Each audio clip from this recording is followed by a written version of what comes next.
It's great to have you here on the Clark Howard Show. You know, our mission is to serve you with advice and information that empowers you so you make better financial decisions in your life. But the first part of today's podcast is devoted to where maybe I didn't provide the best guidance or advice. Because it's Friday, it is time for Clark Stinks.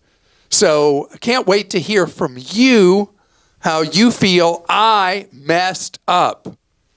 Also, something most people need, but they absolutely ignore, life insurance.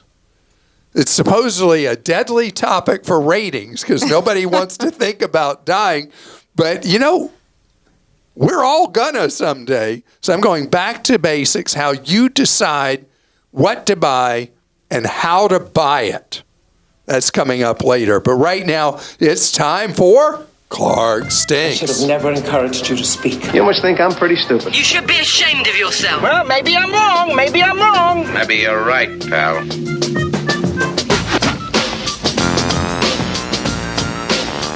Your segment on the dangers of gift cards smelled like melted plastic. Actually, your advice was great, but you failed to mention purchasing digital gift cards. I use my Discover Card cashback to get 5% to 10% discount on gift cards for others at Christmas time, or for myself before making a large purchase. The e-gift cards are sent electronically, and I can use them immediately, so I have no concern about theft. Also, most stores will allow you to purchase electronic or physical gift cards directly from their website. And then there's another one, too, about this topic. This is definitely hit a nerve because the other day we had another question. The gift cards. This is not a complete stink, but more of an alternative idea regarding gift cards. Clark said that no gift cards are safe to use. I would propose one idea. If you want to use a gift card, it would be to buy it from a small local business that does not have their cards displayed on racks in other stores to purchase. I've often found that when we buy gift cards from a small business, they are printed on paper and then are filled out by the employee at the time of purchase. Buying gift cards this way may not save you from that business closing before it's used, but it will save you from scammers, and it's always great to support your favorite local business.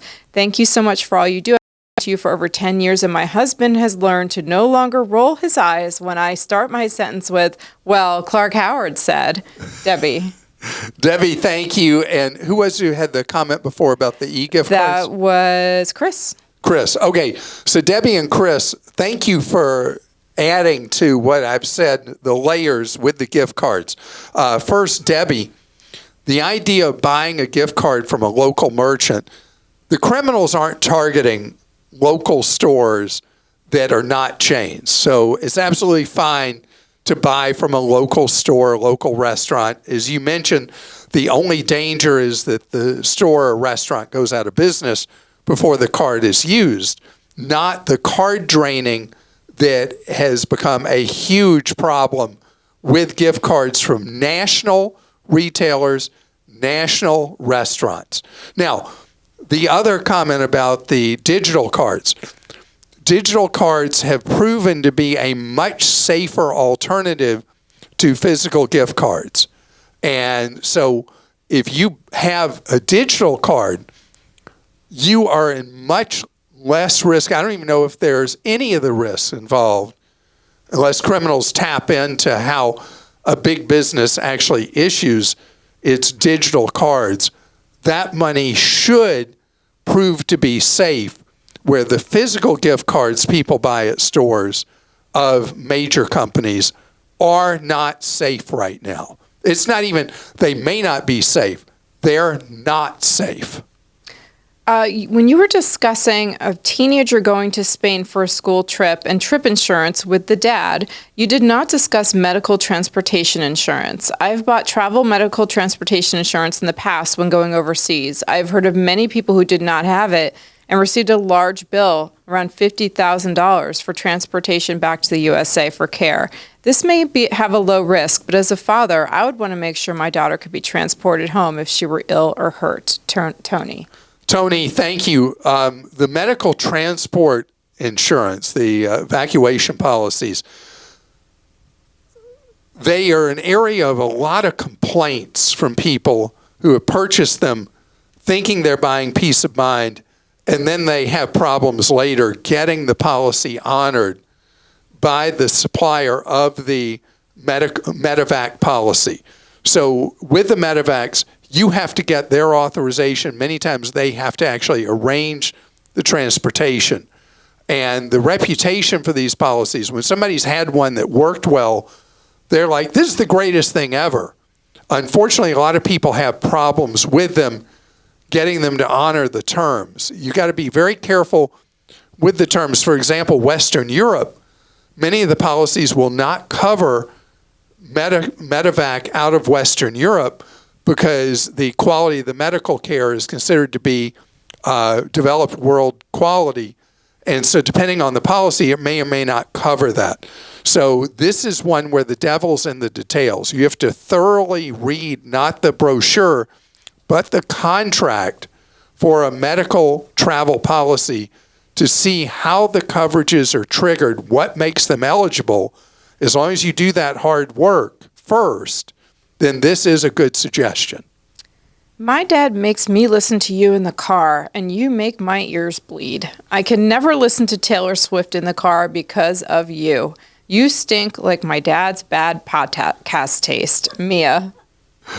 Mia, I am really, really sorry that you as a Swiftie are stuck listening to the Clarkies listening to me.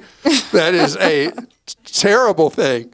The only thing I can tell you, Mia, you're going to reach a point in your life that you're going to say, I hated that guy, but now I'm doing this thing called a Roth IRA that Taylor Swift never sang about. Oh.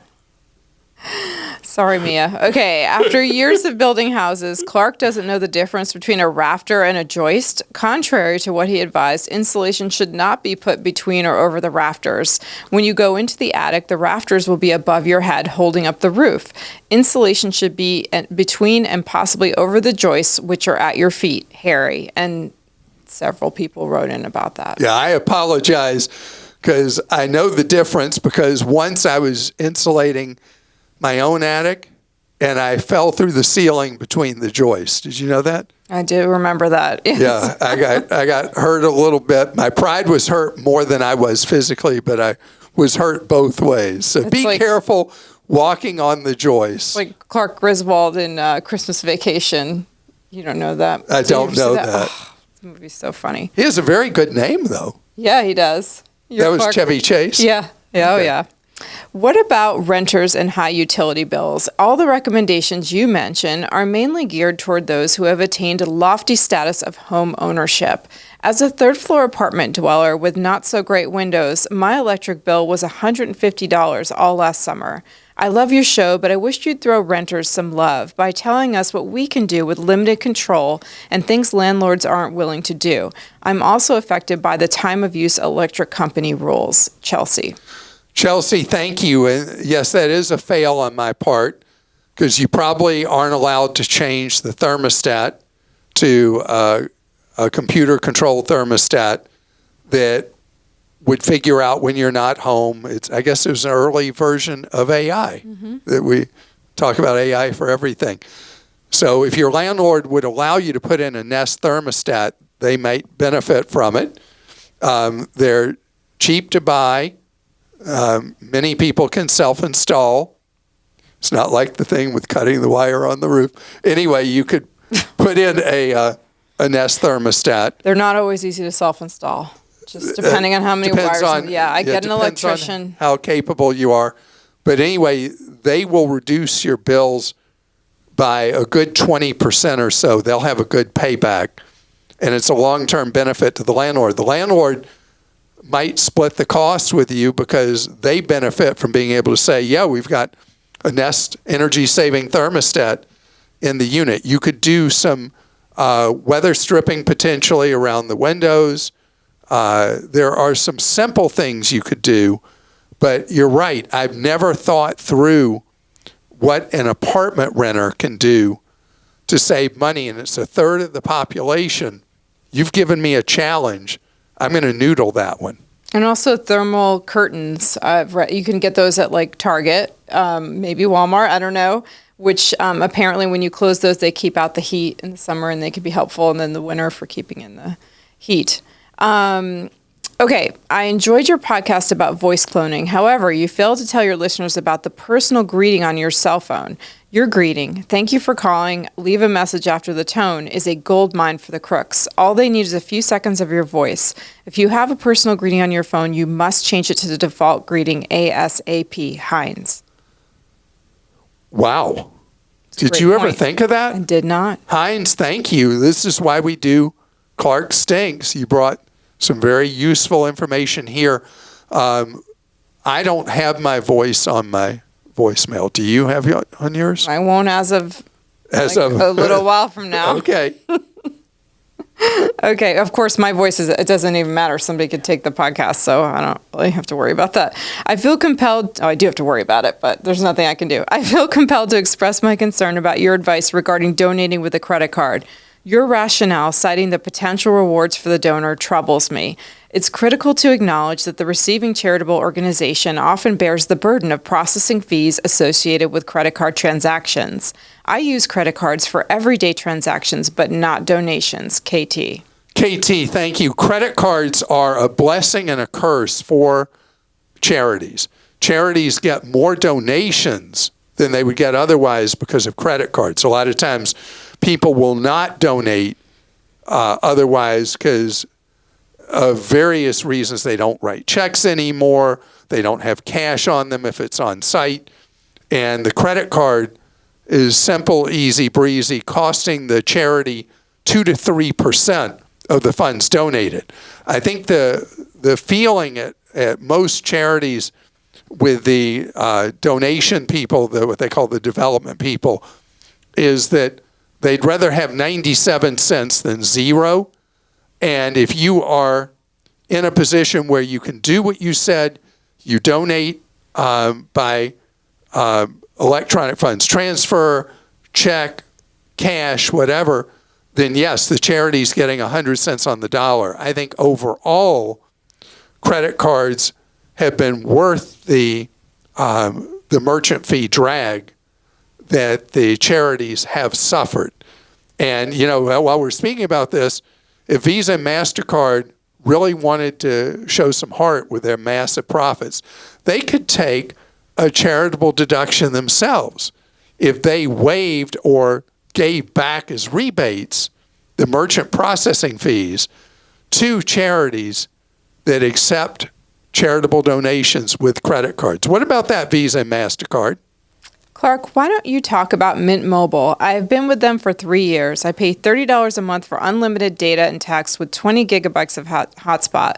I've service almost everywhere, and now and again I will get 3 months free from them because I've referred people. That's $90. How can you beat that? I've also gotten that $90 free 3 months for being a loyal customer. Holy cow, Clark, get on the stick, Barbara. Barbara, you've just missed me on podcasts and at Clark.com where we talk about Mint Mobile, and I'm just holding on with bated breath now that T-Mobile has bought them, that they don't mess it up. Mint Mobile is a fantastic cell phone service. The prices are great, so much that I've talked so many family members and friends into switching to Mint Mobile because it is such an incredible deal. I even convinced my mother-in-law and father-in-law to sign up for it. And I like my mother-in-law and father-in-law. So it wasn't something that I was trying to hurt them. I was trying to help them, and they're saving a ton. The service has been flawless. They are lovely, lovely people. They really are. Mint Mobile or my... Your in-laws. Just kidding. Martha and Keller are fantastic. They really are. Clark, you're a little smelly in your hatred of Amazon. You never mention its RX Pass pharmacy offering that provides many medications for a flat $5 a month. I get 4 out of my 5 this way. I haven't seen another option so inexpensive, even your beloved Costco. P.S. I was on a recent road trip with my daughter, and I told her I was putting on Clark Howard and asked if she wanted to take her headphones off and said, "I'm not ready for my nap yet." Carl. Oh, good for her. It's from Carl. 2 teenagers, teenagers or kids that are This is awesome. being forced to listen. So I was telling Christa about Wall Street Journal story about podcasts that people listen to on purpose just to fall asleep. And the question was, is this the most boring man in the world, was the headline as a question. And so I picked it up expecting to see my name there. And I didn't make it as the most boring man in the world. No. I'm trying, but haven't made it there yet. On Amazon, I don't hate Amazon at all. There are some things. Amazon has done incredible things. There are some practices at Amazon that have shown a lack of ethics, and I'll point those out, and that Amazon can be more expensive than others if you just by rote go to Amazon. But Amazon, what it does, it's a complicated organization, and Amazon as a company is not an evil company. They have done a lot of things that have been breakthroughs, and you mentioned one of them with Amazon has been working for years to try to have a meaningful pharmacy benefit that people would take advantage of. And Amazon has not been able to get good market share in pharmacy. I'm thrilled for people to use Amazon's discount pharmacy service. I'm thrilled for you to use any of the discount pharmacy services because it will make such a difference in your wallet. You mentioned the $5 a month. With Amazon, there's the Walmart $4 prescription list, $4 a month. Sam's Club, for some of its members, has high volume prescriptions that are free if you're a Plus member. There are so many different ways now to save money on your prescriptions and move market share away from CVS and Walgreens, which have been the real problem in the prescription drug business, along with the pharmacy benefits managers, the PBMs, that many employers provide to their employees thinking they're providing a benefit, but in many cases costing the employee a lot more money than if they went to, in your example, the Amazon $5 a month program, my example, the Walmart $4 a month program, Mark Cuban's discount cost plus drugs. I got mine at Costco. There are many, many options that will reduce the cost of your prescription drugs. You just got to go and look for them. And you gave us one more great suggestion, Carl. And tell your child that your daughter, whenever she is feeling like she needs to sleep, tell her, just listen to me, and I promise her a great night's sleep. Love that. Coming up ahead, we're going to have a review of Britney Spears' latest. No. Should we instead talk about the Swifties, Taylor's latest album? I think we're kind of doing the opposite of that. Yeah, we're going to talk about life insurance. So this is definitely a segment, Carl, you want your daughter to listen to.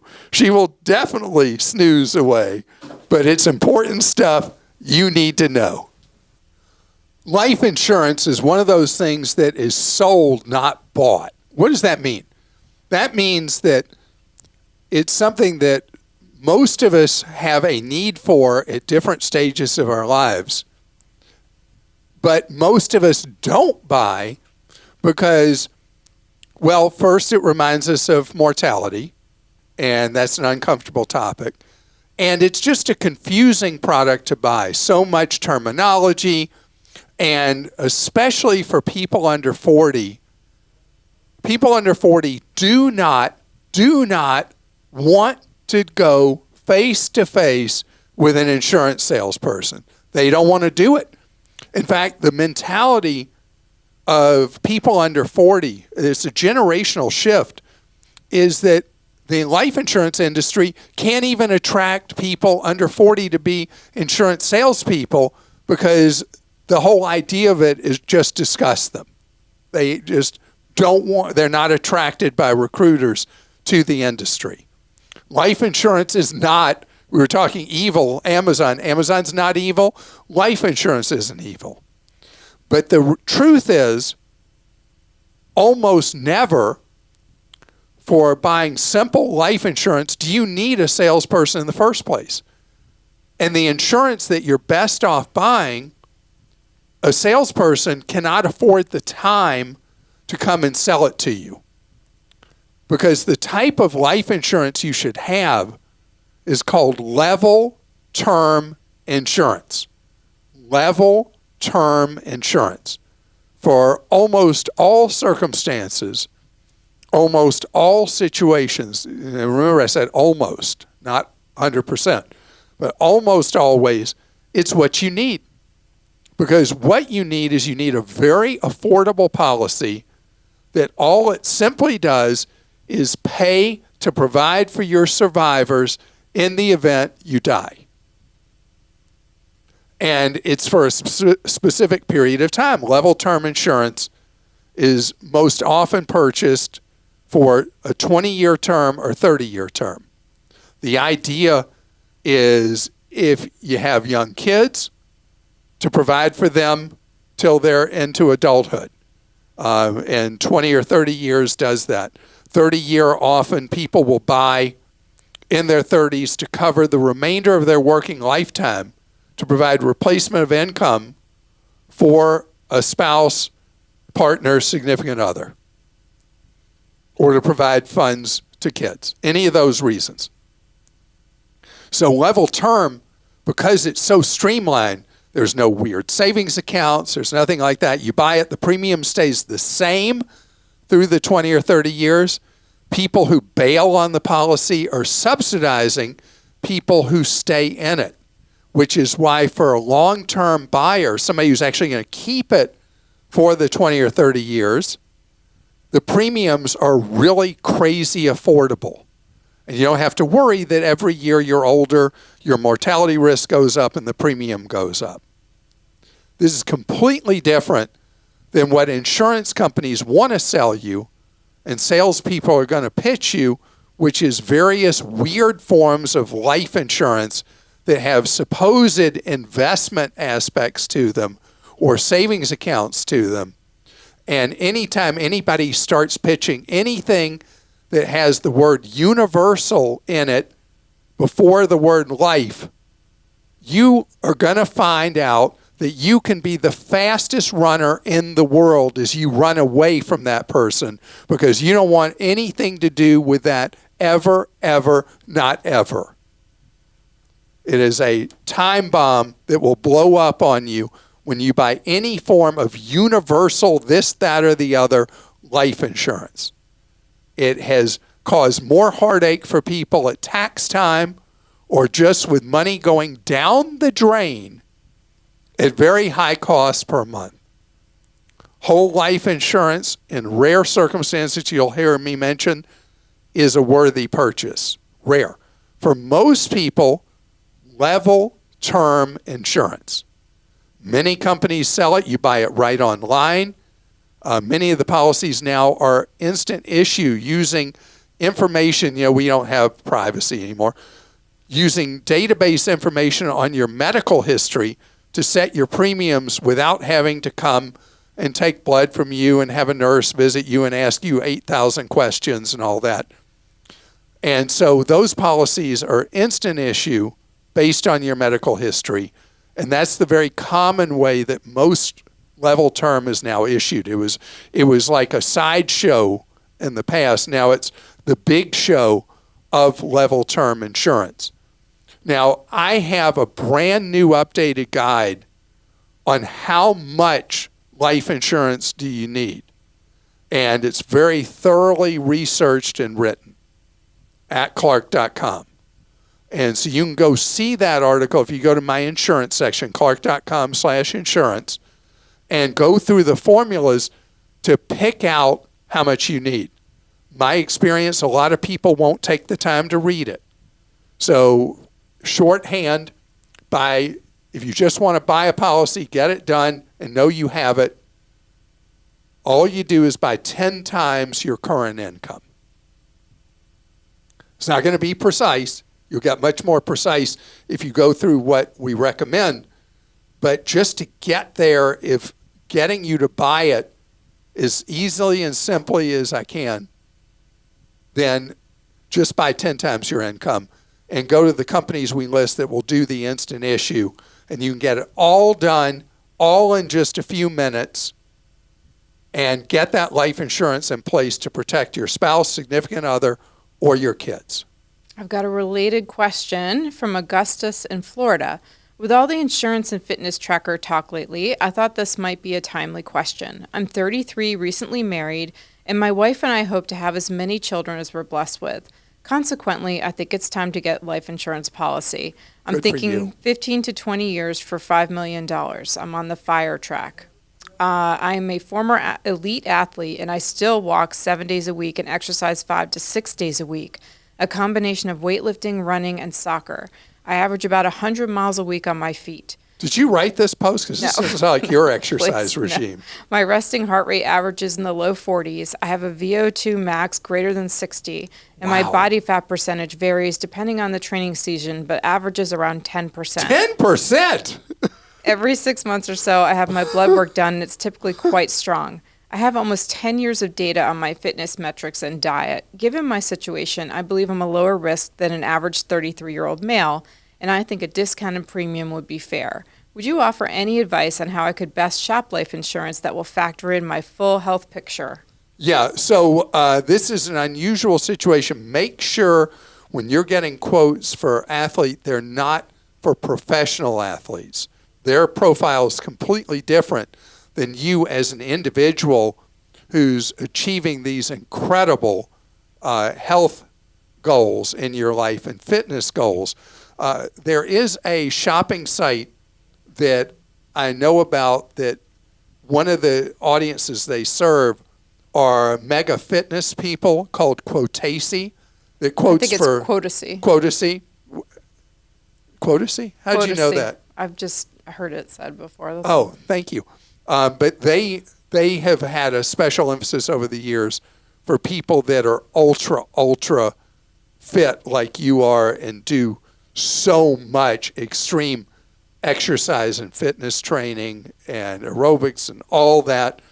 And so you will find that in your case, going with a specialty quote service for a super jock is what you want. But again, make sure it's not one that quotes professional athletes because their quotation is going to be more expensive than yours because of the risk of the athletic competitions they do. Elizabeth and Other says, we are serving overseas with the U.S. State Department, currently in Australia. We have been with one of the monster banks since the 90s. We joined it because it was my parents' bank. We have USAA and Fidelity accounts, but the big bank is still our primary bank because it has been easy to deal with internationally. I've had a few hiccups lately where they wouldn't allow me to open a CD or a business account because I was overseas. So I'm Right. finally looking to make a change. We are due back for our home leave in June or July of this year. Is it worth the hassle to move everything over to another bank while we're in the U.S.?